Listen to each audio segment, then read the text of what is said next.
talk about the Punisher 1989, right? Now, a lot of people don't really like the Punisher 1989, but I actually kind of like it, right? Now, granted, not necessarily as a Punisher movie per se, but as a solid, decent action movie, it's actually not that bad.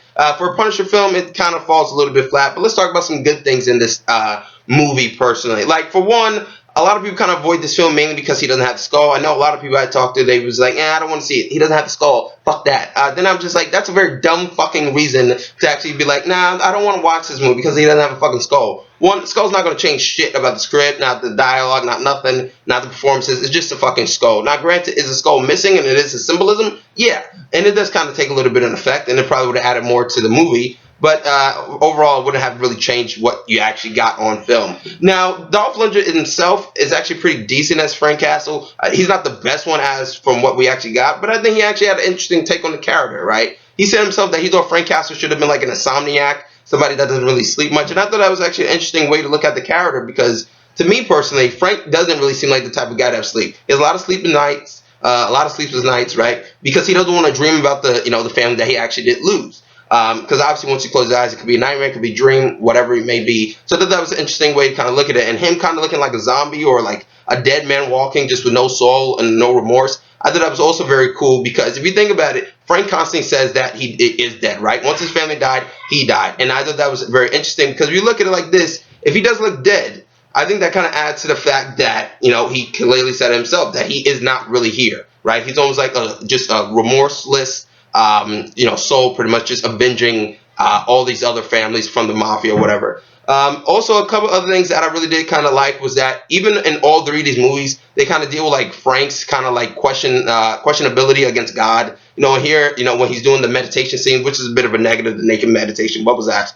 But his monologue during that thing, I thought was actually pretty solid. Talking about like why does the guilt kind of run free or why does the innocent kind of suffer or whatever. But all three of these movies kind of deal with like Frank's questionability against God. Punisher '04 kind of said, God's going to sit this one out. Punisher '08 said, sometimes I like to get my hands on God. So that was actually pretty cool. Now, granted, this movie I think really kind of failed, particularly because it was a product of the '80s more than actually being an adaptation of the Punisher, right? Because I think even though they had kind of the Punisher origin where the cop, even though he was a cop, not a Marine or whatever, and his family gets murdered, that's right, or whatever, and he takes down the mafia, that's great, that's all correct. Unfortunately, they don't really add on anything else to the point where it just kind of just adds on every action cliche they can possibly manage, like a supporting role, over-the-top action, pointless villains, one-man army. It just seemed like a typical 80s action movie, just with the Punisher stamped on there, and not having a skull didn't really help much. Now, granted, this movie is a pretty solid film, but overall, yeah, it does kind of fail on some total aspects. It does have the cheese down all and over-the-top violence. Lou Gossett Jr. is fantastic in his thing to the point where you can tell this guy is just a pro and he just outshines everybody the moment he kind of is on screen. Because there's a scene with him and Castle in the jail cell where he's kind of like saying, let me in, or he says, what do you call 125 murders in like 5 years? And then, Dolph says, a work in progress. So those type of things actually were kind of cool to see because even though that conversation seemed like could have just been a throwaway, it actually was a conversation that actually seemed like it was a bit of character development. It actually did kind of sum up what the Punisher was supposed to be. And to me personally, that dialogue, that entire scene really kind of stands,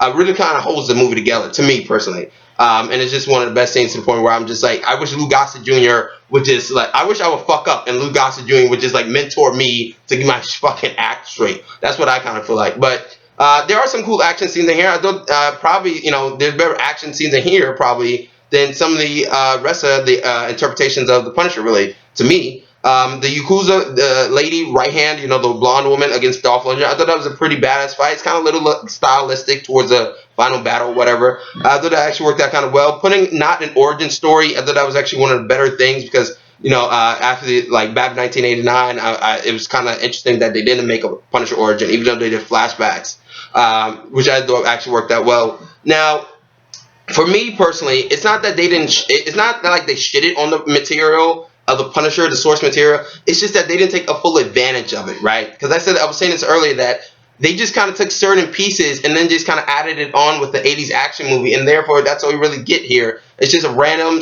run-of-the-mill, fucking revenge action movie, as I was saying with the Punisher logo on it. And that's kind of where this movie fails. It's just that as an action movie, it's pretty good. As a Punisher movie, it fails miserably. His sidekick is kind of pointless. The lady cop that kind of figures out that Frank is, the Punisher. They never really explain that. The naked meditation, as I was saying, is pointless. And towards the end, there's a big plot hole to the point where the lady cop that's working with Lou Gossett Jr. she gets sprayed, and then Frank gets taken. Right, you don't see her ever again in the movie. That's it. That's just like the biggest plot hole I saw. It's just like that didn't make any sense. But I did enjoy, Dolph Lundgren's performance. I actually thought he did a decent enough job. Now, a lot of people kind of hate this movie, and I see why, quite frankly. But as a whole, it's a pretty solid film, or decent enough film. It's entertaining as fuck, right? Okay, that's all I can basically say. But there actually are some good lines. If you listen closely, there are some lines that kind of describe the Punisher here. I just feel like the studio wanted an action 80s movie, right? An 80s action movie. But some people, maybe the director, actually did kind of want to give the Punisher some justice. And then you kind of have this weird tone to the point where it seems so generic and bland that it just kind of gets run in the mill. And that's why a lot of people don't talk about Dolph Lundgren's Punisher. Hell, they talk about Stevenson's in Warzone, or even, Thomas Jane, obviously, which is the top one. But, that's all I can really say. It's a fairly entertaining action movie that kind of is just, bland because of it's a product of the 80s. But that's what I think personally. What do you think about Punisher 1989? Is it good? Is it slightly good? Is it slightly entertaining? Bad? Good? Whatever. Cheesy? But yeah, that's my review. Comment, subscribe, and like. I'm Chris Piven. I'm signing out.